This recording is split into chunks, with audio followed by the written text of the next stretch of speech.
Good morning friends. मग आपण degree of dissociation आणि डिसोसिएशन कॉन्स्टंट ह्या दोघांमधलं रिलेशन आपण डिराईव्ह केलं by using Ostwald dilution law. आठवतं आहे तुम्हाला? मागच्या लेक्चरला झालं बघा आपलं. तर डिग्री ऑफ डिसोसिएशन आणि डिसोसिएशन कॉन्स्टंट दोघांमधलं रिलेशन फॉर वीक ॲसिड असेल किंवा वीक बेस असेल ते आपण डिराईव्ह केलं आहे आणि त्याच्यानुसार आपण दोन इक्वेशन्स या ठिकाणी डिराईव्ह केलेत बघा. First one is K equal to alpha square into C. K किंवा के बी घेतला तरी पण चालेल. के फॉर वीक ॲसिड आणि के बी असेल तर तो वीक बेस. अल्फा काय? Alpha is the degree of dissociation. C is the concentration of that acid or base. Similarly किंवा alpha is equal to under root of K upon C. हे दोन equation तुम्हाला use करायचे आहेत किंवा alpha equal to K into V असं पण एक रिलेशन आपण डिराईव्ह केलं आहे, पण त्याचा यूज आपण न्यूमरिकल सॉल्व करण्यासाठी या ठिकाणी करत नाहीत. हे दोघं इक्वेशन यूज करून आपल्याला न्यूमरिकल सॉल्व करायचे आहेत मित्रांनो. बघा आता याच्यामध्ये तुम्हाला दोन न्यूमरिकल्स दिले आहेत. त्यातलं फर्स्ट न्यूमरिकल अगोदर आपण बघणार, कशा पद्धतीने त्याला सॉल्व करणार. न्यूमरिकल समजून घेणं फार महत्त्वाचं आहे. म्हणजे कुठला फॉर्म्युला यूज केला पाहिजे, कुठल्या व्हॅल्यूज पुटअप केल्या पाहिजे, दिलेल्या व्हॅल्यूजमध्ये काही कन्व्हर्शन्स करायची गरज आहे का. फॉर्म्युला माहिती असेल, सर्व व्हॅल्यूज तुम्हाला समजल्या, फक्त फॉर्म्युलामध्ये व्हॅल्यू पुटअप करून तुम्ही पुढचं कॅल्क्युलेशन तुम्ही सहज करू शकता. तुम्ही 12th सायन्सचे स्टुडंट, सिम्पल कॅल्क्युलेशन्स आहेत जे तुम्हाला सहज जमणार. Okay, therefore now consider the very first numerical. बघा पहिलं न्यूमरिकल काय दिलं आपल्याला, अ वीक मोनोप्रोटिक ॲसिड. याचा अर्थ समजून घ्या मित्रांनो. वीक ॲसिडचा अर्थ तुम्हाला माहिती आहे, which dissociates to very less extent. मोनोप्रोटिकचा अर्थ काय झाला? Mono means single, protic means proton. असं ॲसिड जे तुम्हाला सिंगल प्रोटॉन देणार. जसं HClचं डिसोसिएट केलं तर तुम्हाला एकच H+ आयन देतो, बरोबर आहे, पण तो HCl वीक ॲसिड नाही. एक्झाम्पल मग तुम्हाला मोनोप्रोटिकचं एक्झाम्पल दिलं, पण वीक मोनोप्रोटिक ॲसिडचं असेल तर ॲसिटिक ॲसिड CH3COOH. त्याचं डिसोसिएशन करा, तुम्हाला एक H+ आयन त्या ठिकाणी मिळेल मित्रांनो, बरोबर आहे. सिंगल H+ आयन तुम्हाला मिळाला म्हणून वीक. तो वीक तर आहेच, ऑर्गॅनिक ॲसिड वीक असणारच. वीक मोनोप्रोटिक ॲसिड झाला तो, बरोबर आहे. Weak monoprotic acid is 0.04% dissociated. म्हणजे तुम्हाला अल्फाची व्हॅल्यू या ठिकाणी दिलेली आहे. डिसोसिएशन, डिग्री ऑफ डिसोसिएशन होण्याचं प्रमाण जे आहे ते 0.04%. यालाच कसं लिहू शकतो मित्रांनो आपण? बघा या ठिकाणी डेसिमल पॉईंट आहे तुमचा 1 2. याला जर मी 4 केलं तर त्याला तुम्ही 10⁻² ने लिहिणार. पण हे कशामध्ये दिलेलं आहे? पर्सेंटेजमध्ये दिलं आहे. म्हणजे ज्याला काय म्हणणार तुम्ही?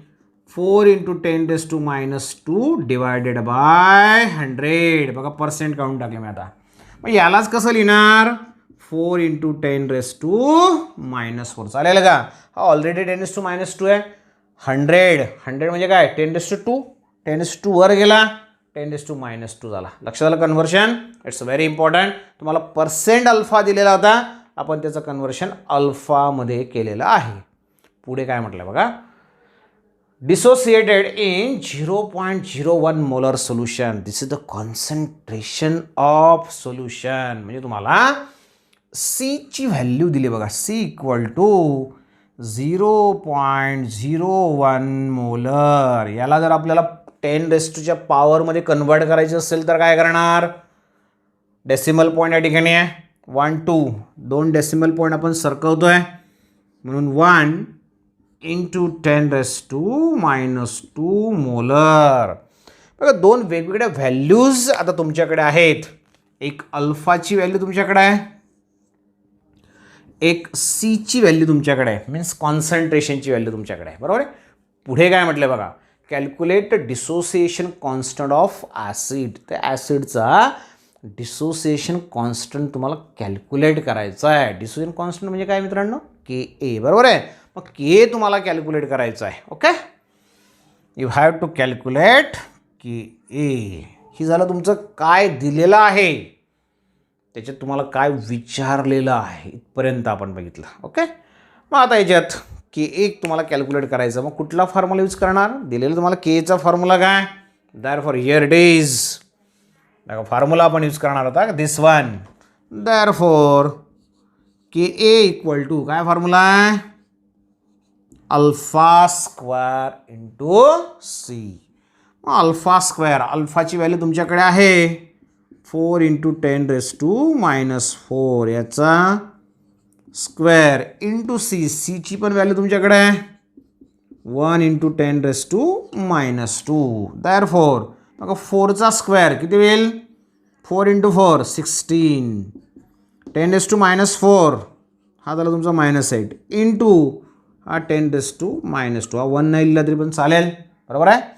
देअरफॉर टोटल काय झाला मग तो बेस सारखा आहे दोघांचा, यांची बेरीज होणार -8 -2 -10 झाला, किंवा 1.6 इंटू 10⁻⁹. तर ह्या पद्धतीने मित्रांनो के एची व्हॅल्यू आपण या ठिकाणी लिहिणार. Therefore K for this numerical for this weak monoprotic acid is calculated as 1.6 into 10⁻⁹. लक्षात आलं, खूप सिम्पल कॅल्क्युलेशन आहे, सहज जमणारं कॅल्क्युलेशन आहे. लक्षात आलं. बघा आता सेम तसंच न्यूमरिकल तुम्हाला दिलेलं आहे. आता याच्यात पण आपण बघणार अगोदर दिलेलं काय, विचारलेलं काय, मी तुम्हाला कॅल्क्युलेट करायचं काय. Okay, now here consider sorry बघा the dissociation constant of weak mono acidic base. Very good. काय शब्द वापरला आहे बघा, वीक, पुढे शब्द फार महत्त्वाचा वापरला आहे, weak mono acidic base. Mono acidic आणि काय बेस, बेस आहे बरोबर आहे, बेस दिला आहे तुम्हाला, पण कोणता, मोनो ॲसिडिक, जो एका ॲसिड मॉलिक्युलला न्यूट्रलाइज करेल, that one is your mono acidic base which neutralises 1 H+ ion.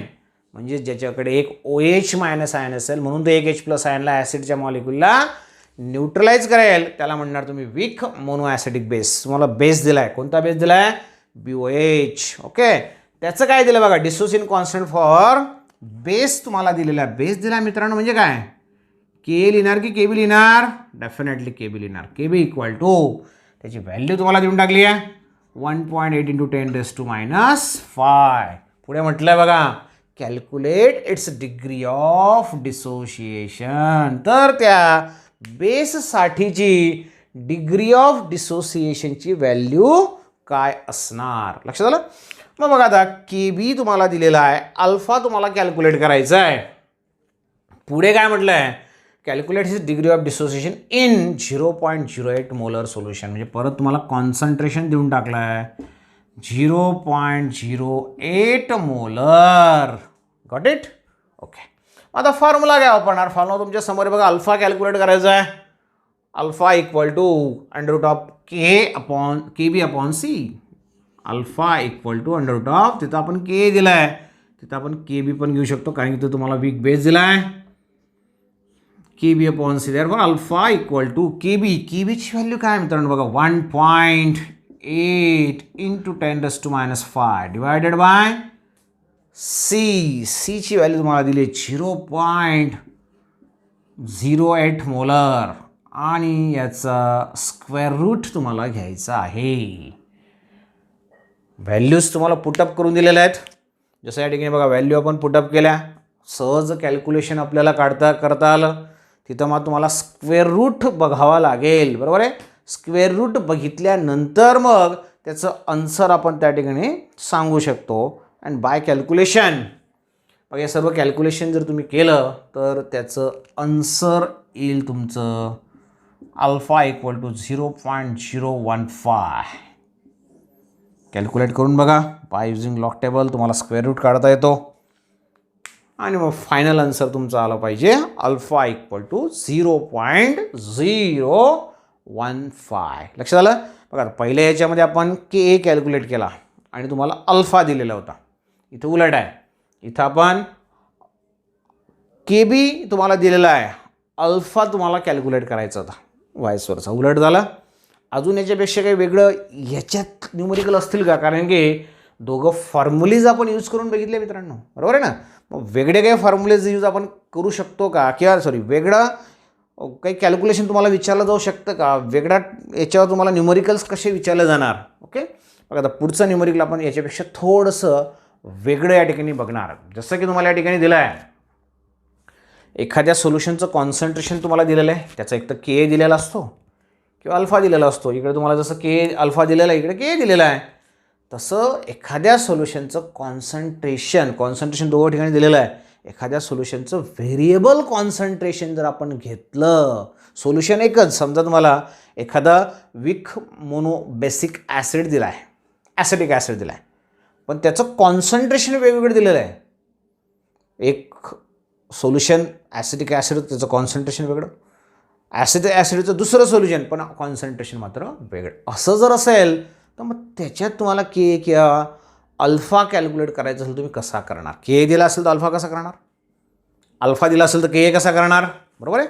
तर असे काही न्यूमरिकल्स आपल्याला बघता येतील का, ठीक आहे. म्हणजे तुम्हाला त्या ठिकाणी एकच सोल्युशनसाठी व्हेरिएबल कॉन्सन्ट्रेशनसाठी न्यूमरिकल बघायचे आहेत, तर ते कसं बघणार मित्रांनो. ओके, बघा त्याच्यावर बघू आपण न्यूमरिकल्स.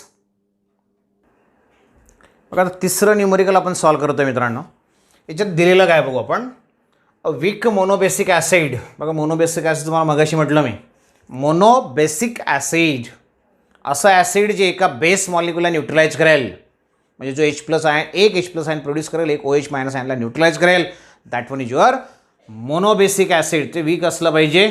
काय दिलं बघा आता, विक monobasic acid is 12% dissociated.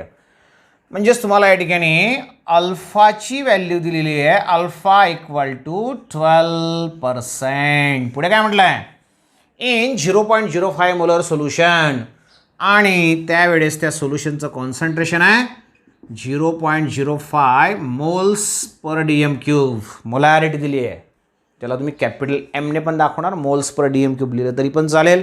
It's a molarity of the solution. Concentration express करतो आपण त्याच्याने. इव्हॅल्युएट, काय म्हटलं बघा, इव्हॅल्युएट पर्सेंट डिसोसिएशन. ऑलरेडी तुम्हाला पर्सेंट डिसोसिएशन दिलेलं आहे, आणि या ठिकाणी परत पर्सेंट अल्फा तुम्हाला विचारला आहे, पण केव्हा, percent dissociation in 0.15 molar solution. जर कॉन्सन्ट्रेशन 0.15 मोलर असेल तर. लक्षात आलं. बघा आपल्याला आता सोल्युशन एकच दिलेलं आहे, विक मोनोबेसिक ॲसिड, कुठलंही असू शकतं, पण एकच सोल्युशन, कंपाऊंड एकच, ॲसिड एकच, त्याचे दोन वेगवेगळे कॉन्सन्ट्रेशन असलेले सोल्युशन. त्याचंच सोल्युशन ज्याच्यात कॉन्सन्ट्रेशन आहे 0.05 मोलर आणि दुसरं कॉन्सन्ट्रेशन आहे 0.15 मोलर. मग आपण या ठिकाणी असं करू, फॉर अवर कन्व्हिनियन्स, पहिल्या सोल्युशनसाठी समजा हा पहिल्या सोल्युशनचा डाटा आहे, हा दुसऱ्या सोल्युशनचा डाटा आहे, कंपाऊंड एकच आहे, फक्त त्याचे दोन वेगळ्या कॉन्सन्ट्रेशनचे सोल्युशन, म्हणून याला आपण अल्फा1 आणि C1 म्हणणार. इट इज युअर अल्फा2 अँड C2. लक्षात आलं. बघा आता या ठिकाणी की ए काय म्हटलं बघा तुम्हाला, a week monobasic acid is 12% dissociated in 0.05 molar दिला आपण, आणि इव्हॅल्युएट पर्सेंटेज अल्फा. कॉन्सन्ट्रेशन जर चेंज झालं तर त्याचा अल्फा तुम्हाला कॅल्क्युलेट करायचा आहे. बघा आता पहिल्या पार्टसाठी तुम्हाला माहिती आहे की अल्फा तुम्हाला दिला आहे, सी दिला आहे, तुम्ही के कॅल्क्युलेट करू शकतात. मग तुम्ही कसं लिहिणार, के इक्वल टू, हा फॉर्म्युला तुम्ही वापरणार, अल्फा स्क्वेअर इंटू सी. पण आपण अल्फा1 म्हणणार, C1 म्हणणार, कारण की ह्या व्हॅल्यूज आपल्याला युटिलाइज करायच्यात. बरोबर आहे. दुसऱ्या याच्यासाठी तुम्ही काय लिहिणार, अल्फा2 स्क्वेअर इंटू C2. लक्षात आलं. दोघं डाटा जे दिले आहेत त्याच्यासाठी दोघं वेगवेगळे इक्वेशन तयार केले. पण मित्रांनो, व्हेरी इम्पॉर्टंट महत्त्वाची गोष्ट काय ठिकाणी, ॲसिड जो तुम्हाला दिला आहे तो सेम आहे. जसं तुम्हाला ॲसिडिक ॲसिड दिलं आहे, समजा ॲसिडिक ॲसिडचं एक सोल्युशन, ॲसिडिक ॲसिडचं दुसरं सोल्युशन, फक्त फरक काय दोघांमध्ये, कॉन्सन्ट्रेशनचा फरक आहे. पण इकडे पण ॲसिडिक ॲसिड आहे, इकडे पण ॲसिडिक ॲसिड आहे. मग दोघं ठिकाणी जर ॲसिड सेम असेल, कुठले असू द्या, त्याचा के सारखाच असतो. It's a very very important. म्हणजे इथला जो के आहे तोच के या ठिकाणी असेल. As the acid is same, दोघं केची व्हॅल्यू सारखी असेल. बोथ के, समजा याला Ka1 म्हणू आपण, याला Ka2 म्हणू. Acid is same, therefore Ka1 is exactly equal to the Ka2. मग आपलं काम आता सोपं झालं आहे. म्हणजेच काय, K1ची व्हॅल्यू काय टाकणार, alpha 1 square into C which is equal to K2ची value alpha 2 square into C. बघा आता अल्फा 1ची व्हॅल्यू तुम्हाला कशामध्ये दिली मित्रांनो, पर्सेंटेजमध्ये दिलेली आहे 12%. अल्फा 2ची व्हॅल्यू कशामध्ये विचारली आहे, पर्सेंटमध्ये, म्हणजे कन्वर्शन करायची गरज नाही. हां, पर्सेंटेजमध्ये दिलेली राहिली असती आणि तुम्हाला वेगळा अल्फा विचारला असता विदाऊट पर्सेंट, तर मग तुम्हाला कन्वर्ट करून घ्यावं लागलं असतं. बरोबर आहे.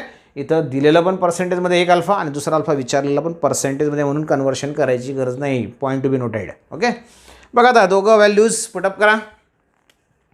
अल्फा 1ची व्हॅल्यू काय टाकणार तुम्ही, 12 त्याचा स्क्वेअर इंटू त्याचं कॉन्सन्ट्रेशन आहे which is equal to alpha 2 square.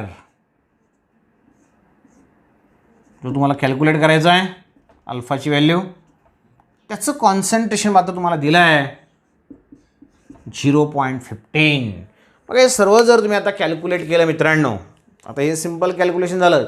Just student of 10th or 9th, even 8th can easily solve this numerical.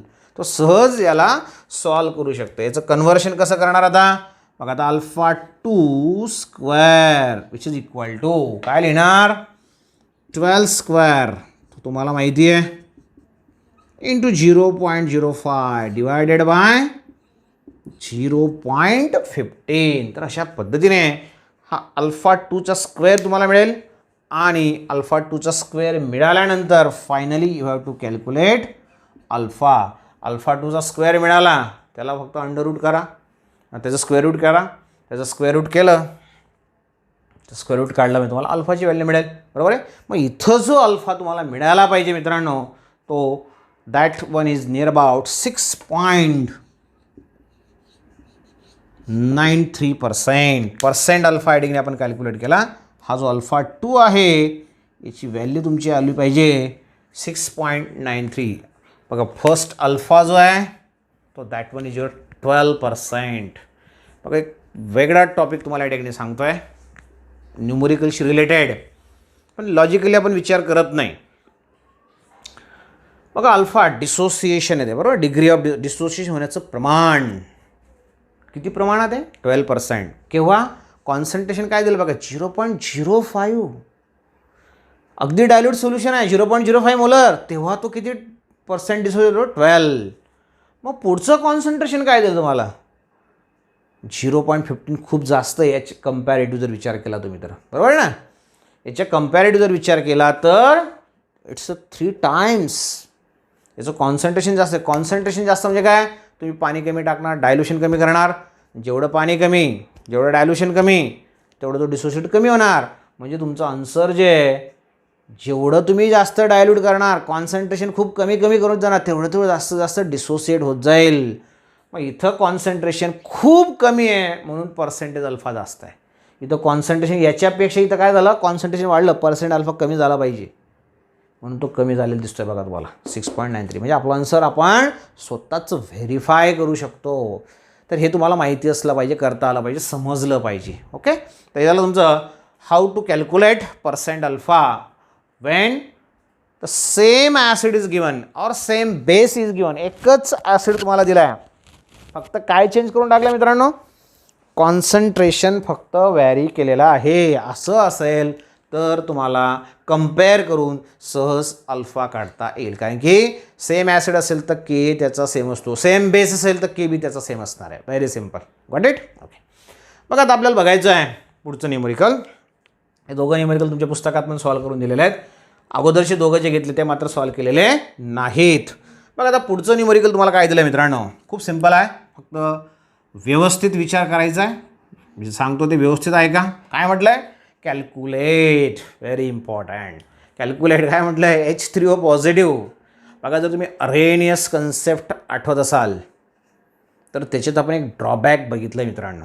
आठवतं आहे काही, की अरेनियसने असं म्हटलं तर van acid is dissolve in water hydrogen containing substance gives H+ ion.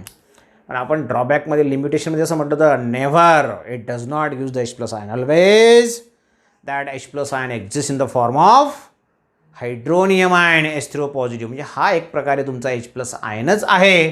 म्हणजे तुम्हाला आता या ठिकाणी काय विचारलं आहे, कॉन्सन्ट्रेशन ऑफ H3O पॉझिटिव्ह म्हणजेच कॉन्सन्ट्रेशन ऑफ H+ आयन ॲसिडमधलं तुम्हाला विचारलं. लक्षात आलं. हायड्रोनियम आयनचं कॉन्सन्ट्रेशन म्हणजे H+ आयनचं कॉन्सन्ट्रेशन. पुढे काय म्हटलं बघा, इन 0.1 मोल DM. आत्ताच तुम्हाला सांगितलं मी याच्यात मोल्स पर DM3. इथं इन्व्हर्स सुटला आहे आपला. 0.1 मोल्स पर DM3. आलं लक्षात. 0.1 मोल्स पर DM3 म्हणजे मोलर कॉन्सन्ट्रेशन तुम्हाला दिलेलं आहे. मग Cची व्हॅल्यू तुम्हाला दिलेली आहे. त्या वीक ॲसिडसाठी 0.1 मोल्स पर DM3 असं लिहिलं तरी चालेल, किंवा तुम्हाला जसं दिलं आहे तसं म्हटलं तरी चालेल, तसं लिहिलं तरी पण चालेल. मोल्स पर DM3 मध्ये त्याचं कॉन्सन्ट्रेशन तुम्हाला दिलं आहे of acetic acid. Acetic acid हा तुमचा वीक ॲसिड आहे. त्या वीक ॲसिडचं H+ आयनचं कॉन्सन्ट्रेशन तुम्हाला कॅल्क्युलेट करायचं आहे.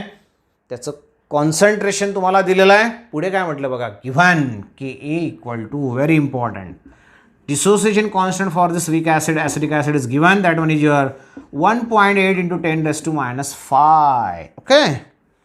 बघा मित्रांनो, वीक ॲसिडसाठी तुम्हाला म्हटलं आहे मी, तुम्ही मागचे व्हिडिओज बघा, लेक्चर बघा, नोट्समध्ये पण तुम्हाला दिलेलं आहे.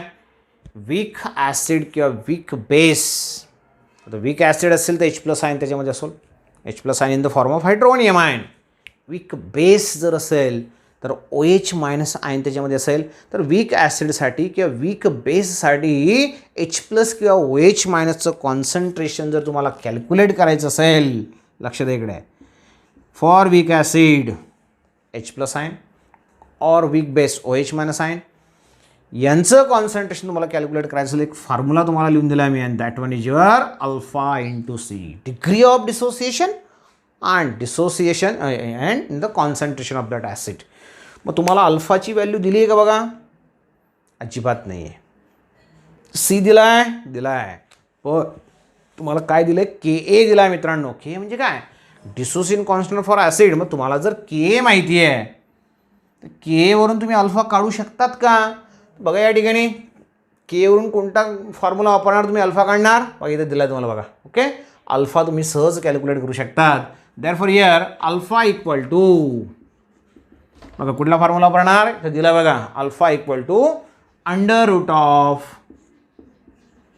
K/C. Therefore alpha equal to under root of K ची व्हॅल्यू तुम्हाला दिलेली आहे 1.8 इंटू 10⁻⁵ अपॉन C. C म्हणजे कॉन्सन्ट्रेशन, किती दिलं तुम्हाला कॉन्सन्ट्रेशन, 0.1. लक्षात आलं. Therefore here alpha equal to under root of, बघा ठिकाणी हा 0.1 जो आहे, 0.1ला आपण कसं लिहू शकतो, 1 इंटू 10⁻⁻1, 1 इंटू 10⁻⁻1. तो 10⁻⁻1 जर वर गेला तर +1 होऊन जाईल. मग 10⁻⁵ आणि +1 किती येईल, तो -4. म्हणजे तुमचा आन्सर आला बघा 1.8 इंटू 10⁻⁻.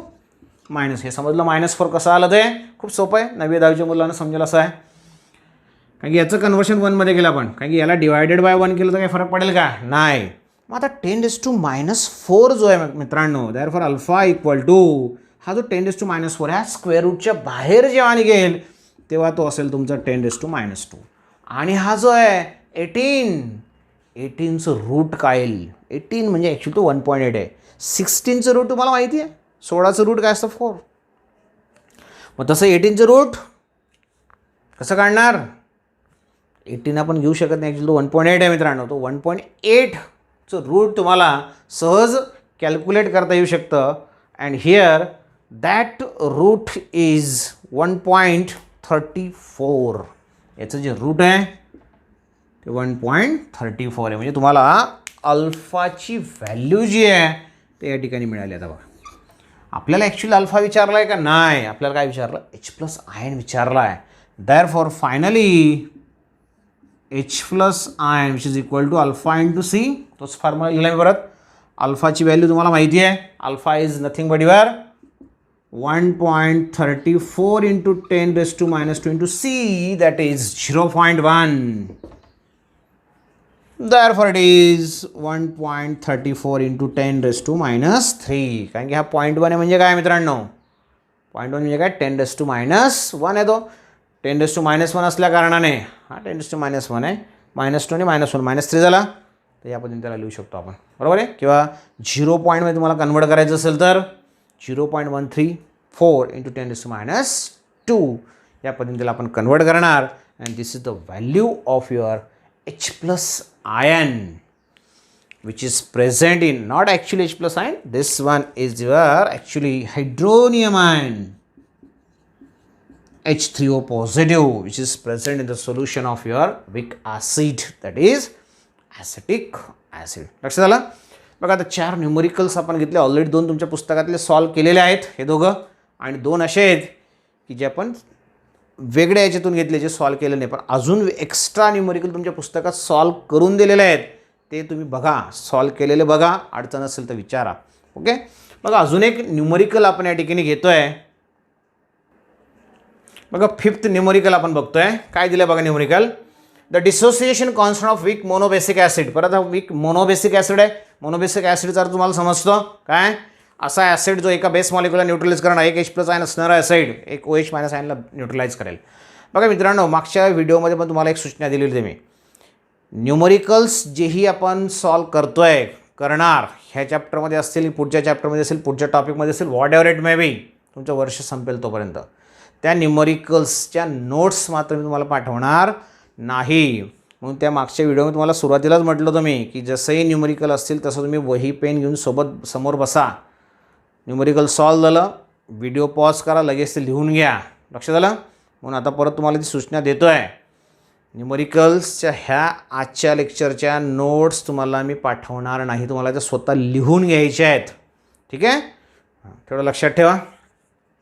बघा आता या ठिकाणी 5th न्यूमरिकल आपण बघतो. Dissociation constant of weak monobasic acid is, म्हणजे तुम्हाला कसली व्हॅल्यू दिली आठवत आहे, डिसोसिएशन कॉन्स्टंटची व्हॅल्यू दिलेली आहे. मग डिसोसिएशन कॉन्स्टंट म्हणजे काय, that is your K. Acid दिला म्हणून के 3.5 into 10 raised to minus 8. Calculate it's degree of dissociation, म्हणजे तुम्हाला अल्फा कॅल्क्युलेट करायचा आहे आणि तुम्हाला कॉन्सन्ट्रेशन पण दिलं आहे 0.05 मोलर. कुठलं इक्वेशन वापरणार आहे मित्रांनो, व्हेरी सिम्पल, अल्फा कॅल्क्युलेट करायचं आहे. अल्फा कॅल्क्युलेट करायचं असेल तर की alpha equal to √of K/C. Therefore here alpha equal to √of K. Kची व्हॅल्यू तुम्हाला दिलेली आहे 3.5 into 10 raised to minus 8 divided by 0.05. इथपर्यंत जर समजलं असेल तर पुढचंच फक्त तुम्हाला कॅल्क्युलेशन करायचं आहे, स्क्वेअर रूट काढायचं आहे आणि इन ऑल टोटल कॅल्क्युलेशन केल्यानंतर सहज तुम्हाला, जसं आपण इकडे आन्सर्स घेतले, अल्फा तिकडे काढला आहे बघा, तसं या ठिकाणी सुद्धा तुम्ही अल्फा जो आहे तो सहज काढू शकतात. And it's answer is near about, बघा याचं जे आन्सर तुमचं आलं पाहिजे, that one is your 8.37 into 10 raised to minus 4. 8.37 into 10 raised to minus 4 हे त्या अल्फाचं आन्सर आहे. जसं आपण इकडे अल्फा घेतला बघा 1.34 into 10 raised to minus 2, तसा 8.37 into 10 raised to minus 4 खूप निग्लिजिबल आहे अल्फा, बरोबर आहे. तर ह्या पद्धतीने या पद्धतीने वेगळ्या न्यूमरिकल्सला आपण सहज सॉल्व करू शकतो. ह्या चॅप्टरचे वेगवेगळे न्यूमरिकल्स पुढच्या टॉपिक्सच्या आधारित ते न्यूमरिकल असणार आहेत. त्यामुळे हे चॅप्टर जोपर्यंत सुरू आहे तोपर्यंत एक गोष्ट लक्षात ठेवायची, हे चॅप्टर असेल कुठले मग अशी म्हटलं त्याप्रमाणे न्यूमरिकल असेल तर नोट्स काढून ठेवा, किंवा हेच न्यूमरिकल लिहिले पाहिजे असं नाही मित्रांनो, हे तर तुम्हाला लिहायचेच आहेत, पण अजून दुसरे काही न्यूमरिकल अनसॉल्व तुम्हाला दिलेले असतील तर ते सॉल्व करण्याचा प्रयत्न करा. जमत नसेल तर मला पाठवा, मी तुम्हाला सॉल्व करून देईल. पण याची प्रॅक्टिस खूप झाली पाहिजे, कारण की हे चॅप्टरचं एक वैशिष्ट्य तुम्हाला कधीच सांगितलं असेल, इक्विलिब्रियम हा जो शब्द हा फार महत्त्वाचा आहे आपल्यासाठी. तुम्हाला जर JEE नीट CET द्यायची असेल तर, कारण की नीटचं ॲनालिसिस मी एका व्हिडिओमध्ये सांगितलं आहे. 2013 ते अप टू दिस डेट सर्वात जास्त प्रश्न जर विचारले गेले असतील, सर्वात जास्त 11वी-12वीचे जे 32 चॅप्टर्स आहेत तुमचे, या 32 चॅप्टर्सपैकी सर्वात जास्त क्वेश्चन जे आहेत हे तुमचे इक्विलिब्रियमवर विचारलेले आहेत. म्हणून हे चॅप्टर खूप महत्त्वाचं आहे. म्हणून सुरुवातीला पण म्हटलं तुम्हाला, this chapter is very important as far as your all examinations are concern, whether it is your CET, JEE or NEET. 30 प्रश्न विचारले गेले मित्रांनो नीटला इक्विलिब्रियमवरचे. म्हणून हे चॅप्टर खूप महत्त्वाचं आहे आणि बोर्ड एक्झाम असेल तरी डेफिनेटली हे इम्पॉर्टंट असणारच आहे. म्हणून व्यवस्थित प्रिपेअर करा. काही अडचण असेल तर कॉल करा. या ठिकाणी आपण आज थांबतो आहे. ज्या विद्यार्थ्यांनी अजून चॅनल सबस्क्राईब केलं नसेल त्यांनी चॅनल सबस्क्राईब करा, DSP केमिस्ट्री स्टडी सेंटर. कारण की एखादा महत्त्वाची गोष्ट, न्यूमरिकलचा हा जो व्हिडिओ आहे हा तुम्हाला ॲपमध्ये तर मी टाकणारच आहे, पण त्या ॲपसोबतच तुम्हाला हा व्हिडिओ यूट्यूबलासुद्धा टाकणार आहे. न्यूमरिकल्स महत्त्वाचा टॉपिक आहे. हा व्हिडिओ मी दोघं ठिकाणी टाकणार आहे. म्हणून तुम्ही यूट्यूबला बघितला तरी चालेल, ॲपमध्ये बघितला तरी चालेल, पण सुरुवातीला हा यूट्यूबला जाईल. सुरुवातीला तुम्हाला बघायचं असेल लवकर तर तो यूट्यूबला तुम्हाला बघावा लागेल. तसं मी तुम्हाला मेसेज पाठवेल, ग्रुपला मेसेज पाठवेल, तुम्ही यूट्यूबला जाऊन तो व्हिडिओ बघू शकतात. लक्षात आलं? तर आज आपण थांबतो आहे. Please stay at home and be safe. Thank you.